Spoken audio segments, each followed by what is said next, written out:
All right. For Mark, some reason the recording didn't pop this morning, and we came right into the session, right into who knows what's going to go on with technology. But welcome. It is 8 a.m. Eastern Saturday morning. Doug Lehman has already joined us this morning, but it is one of my favorite times of the week, and it is time for Sales Logic. Good morning, and good morning, Meredith. You know, you always say my name at the beginning. I never get to introduce you, Meridith Elliott Powell. Great to have you on the show. Hey, the topic today, how do you stay motivated when the pipeline thins? We got a great book to go along with that, a great question lightning round coming up at the end, so stick around for it. Top 10 things you need to ask to qualify a prospect. So let's dig into it. How do you stay motivated when the pipeline thins? You know, I feel like we are getting asked this question more and more and more, and it is interesting. I mean, I think it's important to understand we're getting asked this question so much. Understand you are not alone, right? I mean, obviously, a lot of industries, a lot of sales professionals are struggling right now with the fact that the pipeline is thinning and things are challenging right now. Just not a lot of decision making is going on because people are wondering what's going to happen with the marketplace. So, Mark, I think one of the very first things you need to do is take a breath and realize this is part of sales. There are going to be years where you feel like you don't do anything and you do unbelievably well. You just blow past your goal. And there are going to be years that you feel like you're working your tail off and you cannot move the needle. So I think it's understanding this is part of the journey, I think is a really important piece of it. I think there is. Now, it's part of the journey, but you got to figure out how to get through it. So let me share some strategies and some things. First of all, take a look at your existing customers. There is probably something additional that you can help get into your existing customers. And again, they're already buying from you, so deal with them. Second, take a look at your referral partners. Who are people who have referred you somebody in the past? Reach back out to them. Is there another referral that they could give for you? Is there a referral you can give somebody else? Who else is in your inner circle that you could garner some referrals from? Third one, go to those people who have said no to you in the past. They may have said no to you in the past, but you know what? No is only a moment in time. You've taken the time to develop the relationship with them, get in with them, understand them, find out that there may be opportunities. So those are the three things that I'd say right now you can do to help overcome that thin pipeline. Yeah, I love what Bryn Tillman is saying here. Set ridiculously simple goals that take a few minutes but lead to tiny successes. Bryn, I'm going to add on to that because I think the most important thing, if you want to stay motivated, is to focus on progress instead of the end goal. I think it's important to let go of the number and to really start to think about the actions and behaviors we're taking on a regular basis. For me, the biggest antidote to the anxiety that comes from a thin pipeline is action. If I take action, there's nothing I can do about the fact that my pipeline is thin. I just don't have it at the level I want it. Like I can't fix it in this moment. But what I can fix is picking up the phone and making 10 calls. I can do the things that Mark talked about where I go, I'm going to go back to everybody I've worked with in the last 10 years, and I'm going to reach out to them, and I'm just going to check in, and I'm just going to talk to them and see if there's any more business or anything that I can do. Action is the antidote to that anxiety. Without a doubt, you got to keep the pace up. This is the routine. Like this morning, I got on the scale and I was up a couple pounds. Now, does that mean a panic? Painful. No, right, painful. No, I stay in my routine. I stay in my physical fitness workout routine and my eating habits. This is the whole thing. It is so easy when your pipeline thins something that you become demotivated. This is the worst thing. You got to keep the routine up. This is why you need somebody who can come alongside you and can help elevate you. This is why you need a partner, because again, you're going to help elevate them. They're going to help elevate you. And that's so important, but don't stop from the routine. And that's why keep your numbers simple. Like you said, make 10 calls. You know, I have the belief 5 conversations a day. It's just keeping it simple, keep the routine going, and things do power their way through. Yeah, absolutely. Gina, we are diving in, sharing as much as we can share about this. I love what Stark Raving entrepreneurs are saying. Meredith, you're right. Stay focused rather than letting the anxiety take over. I think that's probably the biggest, the biggest hurdle you've got to get over in staying motivated when, when the pipeline thins. But I also think there's an opportunity here that also take a breath and learn a little bit from yourself, because we don't want you doing the behaviors not leading to results. That'll demotivate you like crazy. Like Mark just said, he's up a couple of pounds, and you look at that routine and you think, if what I'm doing and what I'm eating is causing me to gain a few pounds, maybe I need to make a couple of adjustments in there. Maybe I need to, shake up my workout routine a little bit, or maybe I need to, let go of, one thing I'm eating here and there. So go back to the routine, learn from yourself, and make a few adjustments in it. Like really figure out what worked in the last quarter, what didn't work, and what adjustments you can make. You bet. It's just staying in the routine. It's so perfect, because the question this week comes from Michael. Michael in Illinois. He says he loves the podcast. Hey, we do too. He wants to ask how you keep your motivation up when your pipeline starts. And you simply do this by just staying in your routine. John Register is jumping in. I love John's comment. Anxious anxiety stops when you act. That's the whole premise. You act, and something magical happens during times like this. This is when you really find out what you're made of, because again, you close out everything else and you just stay focused. But you know what's interesting? Many of your competitors are getting anxious anxiety and they bail. Hey, yes, that gives you more marketplace for you. Yeah, go ahead. And I'd say, I don't want to dance on other people's graves, but if other people are struggling, it's your opportunity. Stay in the groove. Love it. Yeah. I think to add to that is that this is the time to really stop focus on getting results and start focusing on listening, because something shifted in the marketplace. If all of a sudden your pipeline has gotten thin, something moved in the marketplace. And you got to treat this a little like a game and a puzzle, because all of a sudden, everything that you were doing wasn't getting you to the right destination. So now we need to back up and we need to, pull up 10 of our existing clients, 10 people that we do business with, who love us, who work with us all the time. And I would just call them up and I'd say, hey, Mark, you got a few minutes? Talk to me about how everything going on in the marketplace is impacting you. I'll give you a great example. I called a client about 2 weeks ago, because Mark and I are right there with you, and we're experiencing exactly what you're experiencing. And so I thought, okay, I need to talk to my client base. I called a client that is in the packaging industry.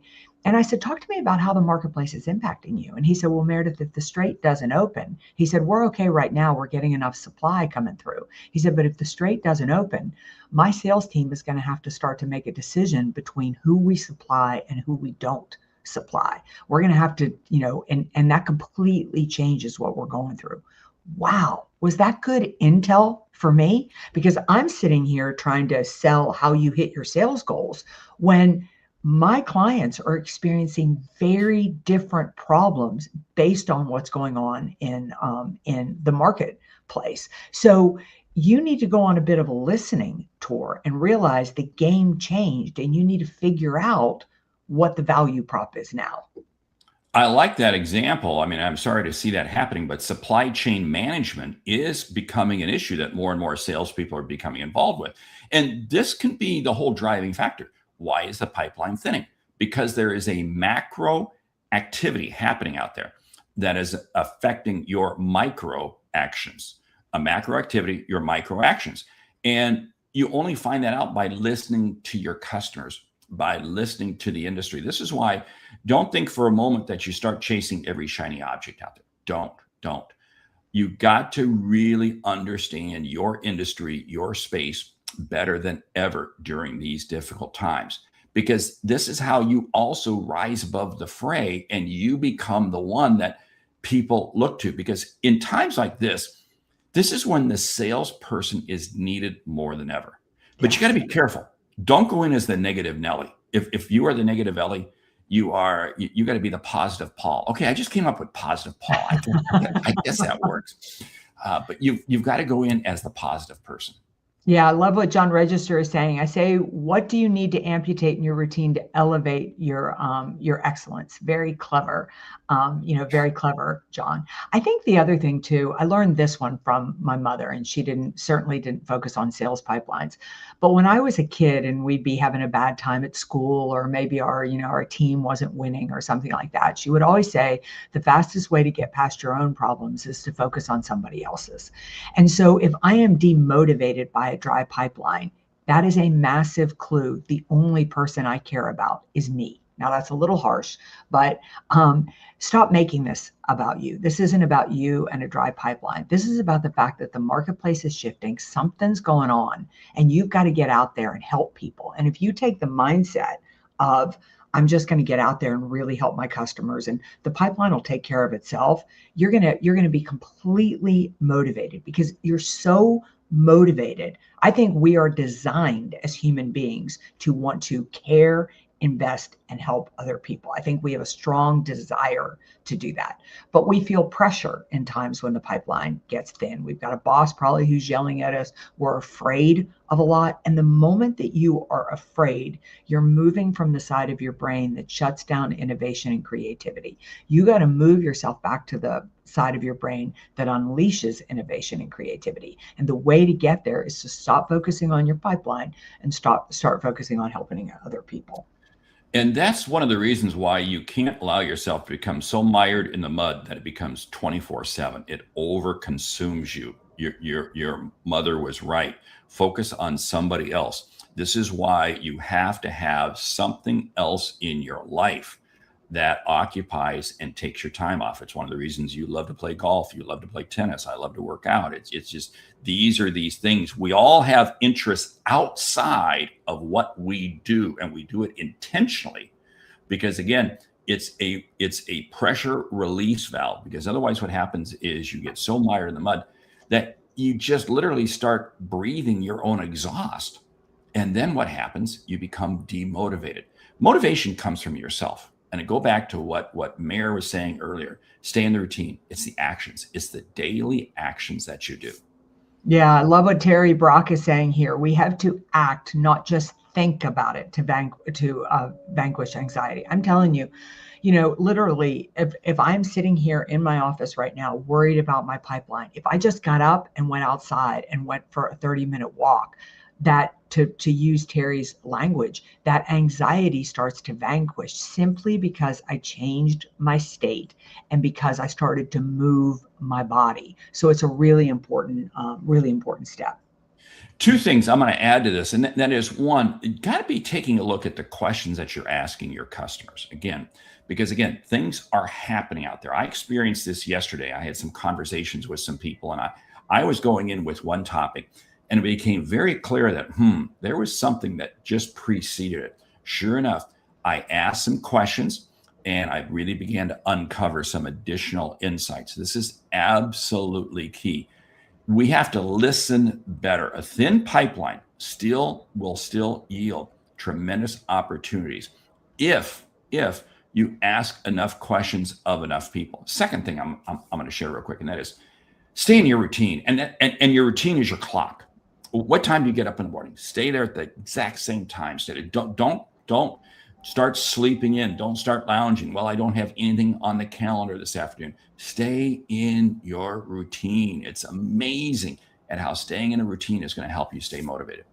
Yeah, I love what John Wong is saying here. Stick to your routine, like Mark said, which should include reviewing. Are my sales tools in need of an update? What is new in the market that can help build my pipeline? Yeah, it's such a great point, John. You don't want to stay so rigid to what you've been doing that if it isn't, if it isn't working, you're not open to basically, updating and basically shifting. I think the other thing that you need to do is look around you and who is hitting their pipeline, who is busy, who is not struggling at the level you are, and what can you learn from them? Because I think it's really important to realize that people are always winning in a marketplace, and put your ego on the back burner. I don't care if you were the number one salesperson in your company last year and this person was struggling, and now all of a sudden things have flipped. Go learn from them. Go ask them what they're doing. I think it's Tony Robbins who says success leaves clues. So somebody has figured this out. Go learn from them. Oh, there's so much good advice there. And again, it's having communication with the right people. I love what Bryn is jumping in. Focus on proactive referrals in LinkedIn, for instance. You're right. There are native filters that you can use. And again, Bryn is the LinkedIn expert. It is amazing that we all have far more contacts. I encountered this the other day. I was talking to a salesperson. They said, well, I'm kind of new in the business and I don't really have any contacts. And we just sat there for a few minutes and talked through. And sure enough, that person had probably 20 or 30 good contacts that they didn't even realize. You have far more than you realize. And then it's just start having the conversations, creating activity. It is amazing. You got to keep the wheel moving. You got to keep the wheel moving. This is where so many salespeople fall down because they stop completely and the wheel stops. Yeah, I think the other thing too is start to pay attention to what you're reading and what you're watching when you're not selling. I think one of the most powerful things that keeps me motivated is to read biographies of people that have come through, basically crazy odds to become, who they are and basically what they do. And watching the fact that they had far more obstacles in front of them than you are ever going to have in front of you, yet they stayed in the game long enough to become successful is really, really motivating. And so make sure that posse around you, including what you read and what you watch, a 5-minute YouTube video can be really powerful to kind of set your mindset and set your day. Oh, it's amazing. Just don't stay in YouTube for 3-4 hours. That's all. Yeah. That's all. Hey, I got a question for you. I bet you've had contacts and relationships that you've created 2 or 3 years ago that you didn't think were going to go anywhere, and suddenly they turn into something, right? Yeah, I've got a speaking engagement that I think I started calling on them 7 years ago, and it finally came in. And I think that's the thing that's so important about action is the fact that to Mark's point, if you stay disciplined to the actions every single day, you don't get to predict when the snowball effect takes hold and everything rolls downhill. But if you don't do the actions every day, the snowball effect is not going to happen. It's just keeping momentum going again and again. We all have far more opportunities out there. One thing that and it's so lame. I've shared this idea before. Take a piece of paper in the morning and write down 10 things that you're grateful for. Yeah. Just do that every day. And it's amazing at how that just changes your outlook. At the end of the day, you look back on your day and you go, what was the most successful thing? The most successful thing might have been just one phone call or one email. Fine. Give yourself a hug. Congratulate yourself. Celebrate whatever level of success you're having. Success creates more success. And again, success leaves clues. And just as Tony Robbins says, it is amazing. We can all experience a thinning pipeline. It's how you respond to it. That's what counts. Yeah, I love Mike's suggestion here. Go read about Ernest Shackleton. Oh my God, one of my favorite books and stories. A thin pipeline means nothing. Absolutely, absolutely right. But you'll see what you learn from reading about people who have pushed through unbelievable odds. Like one I read maybe 6 months ago, I was reading about Betty Davis, the actress, and how many times she was told she was terrible at her craft. And she ends up becoming one of the most famous, actresses in basically in our history. My point is how they handle rejection and how they handle tough times. It's what Mark just said. It's that it is, taking that time to keep your mind focused on what you can control, which leads to one of my other favorite exercises. I think it's important. I love this question because I think it's important. We all experience that pipeline and it creates self-doubt. I'm never going to be any good at this. I could lose my job. My customers don't like me. Why are other people winning? I mean, you can ask my husband, the craziest stuff comes out of my mouth when my pipeline thins. I think I'm the biggest loser to ever hit the planet. And you got to get that out of your system. It's important to get it out, like to articulate it. And once you articulate it, you have to put it into piles of what you can control and what you can't control. I can't control the fact if my customers think I'm a loser. I can't control the fact that, I should have done something 2 years ago that I didn't do right now.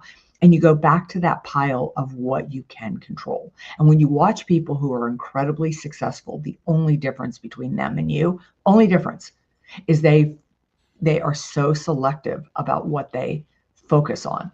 And I love that because we all have that ability. I can choose every day what I can focus on. And if I focus my head in the right way, progress will come. And taking control is taking action. You got to take action. You got to make, and even the small steps done daily. James Clear, Atomic Habits, done daily yield giant results. It's what happens. Hey, you ready for the book? I am. The book, Elite Habits, Daily Rituals, Mindsets, and Routines of High Performers. It's part of a series, and you can go out on Amazon and check it out. I love it. What are your thoughts? Well, I just think if you need a little help in the daily ritual area, if you're not really sure kind of how to get started with the habits that Mark has been talking about, I don't know why I just called you Mike, day in and day out, you want to go back to this book. It'll give you a good little motivator and easy little read of how to get started in that arena. Great. Mark will no longer be the co-host of the show. Somebody by the name of Mike and Susie. Mike Black's gonna pop in here. I knew you'd give me a hard time about that. Susie will be replacing Meridith, Elliott, Powell. Anyway, okay. Are you ready? Are you ready for the lightning round? I am. Lightning round. Top 10 things you need to ask to qualify a prospect. Number one, are they the decision maker? Who is the decision maker? I love it too. What's the big issue you're trying to solve? Yeah. How important and how urgent is this? Oh, love it. I'm going to build on that. What's the timeline for making a decision? Yeah. What is success going to look like for you? Man, you and I are channeling together. I'm going to add, how do you evaluate options? Basically, how have you, what other options or what other areas are you looking at? I love it. How important is this issue in regards to everything else that you are working on? Yeah. Talk to me about the budget. What do you really have in mind for this? Is this opportunity budgeted? Oh, love that. How have you tried to solve this issue before? Who else is going to be, not only involved in the decision, but who's going to be impacted by this? What other areas or departments do I need to be speaking with? This is a great list. I have no idea if we're on 8 or 9 or 7 or whatever. Anyway, what's going to happen if it's not corrected? What's going to be that? Well, yeah, what's going to be that impact from it?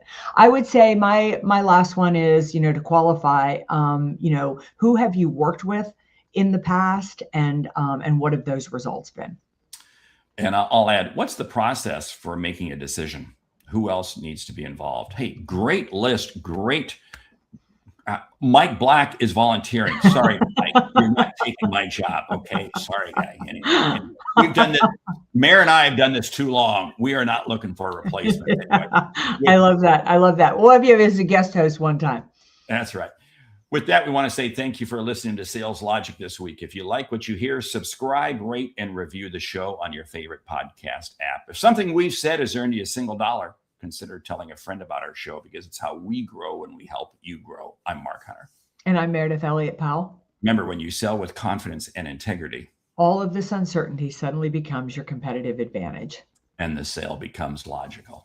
All right. You have been an unbelievable audience this week, as you are every week on Sales Logic. Remember, make sure that you tune in every week, but really the 1st of June, we're going to be sharing some new big announcements, some innovative things that we're going to be doing. So enjoy the Memorial Day weekend and make sure you are on Sales Logic then. Until then, go close a deal. Talk to you soon. Bye.